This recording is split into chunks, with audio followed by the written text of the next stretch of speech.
Баршаға ассалаумағалейкум достар. Сіздермен бокс жаңалықтары видеоны бастамас тұрып арнаға тіркеліп видеоға лайк басуды ұмытпаңыздар. Ең соңғы жаңалықтар тек қана бізде болады. Шавкат Рахмоновтың келесі жекпе-жегі өтетін уақыт белгіленді. Қазақстандық файтер Шавкат Рахмонов бапкері Эдуард Базаров Номадтың UFC-ге қай кезде оралатынын айтып берді деп хабарлайды. Жарақаты жазылып сауығып келеді.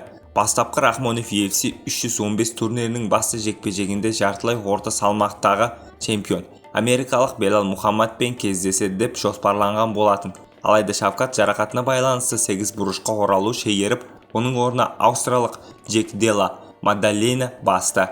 Қазір Шавкат Алматыда жаттығып жүр. Ол белгілі бір деңгейдегі жүктемелермен жұмыс істеп жатыр. Жағдайы жақсарып келеді. Енді алды толыққанды жаттығуға кірісе аламыз. Октагонға оралу күзге жоспарлап отырмыз. Шамамен қазан айына қарай. Қазір уақыт жоғалтуға болмайды. Уақыт өте келе жаңа спортшылар шығып жатыр, дейді Базаров.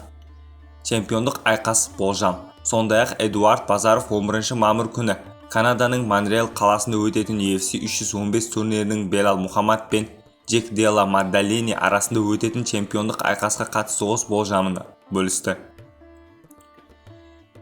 Белал мен Мадалейні арасындағы титулдық жекпе-жекке келсек, меніңше жеңіс Белал жеңеді. Осыдан кейін біз жоспарлағанымызды жүзеге асыра аламыз деп үміттенемін. Шавкат чемпиондық титулын үшін айқасуды тағатсыздана күтіп жүр, дейді Базаров. Айта кетейік, Шавкат Рахмонов октагонға кейінгі рет 2024 жылдың желтоқсанында шыққан болатын. Ол кезде Шавкат турнирінде ирландиялық Эйн Грейтті төртшілердің ортақ шешімімен жеңген, ал бастапқы Рахмоновтың қарсыласы Белал Мухаммад болуы мүмкін еді. Бірақ америкалық чемпион жарақатына байланысты ол кезде айқасқа шыға алмады. Сіздермен бокс жаңалықтары болды. Арнаға тіркеліп видеоға лайк басуды ұмытпаңыздар. Ең соңғы жаңалықтар тек қана бізде болады.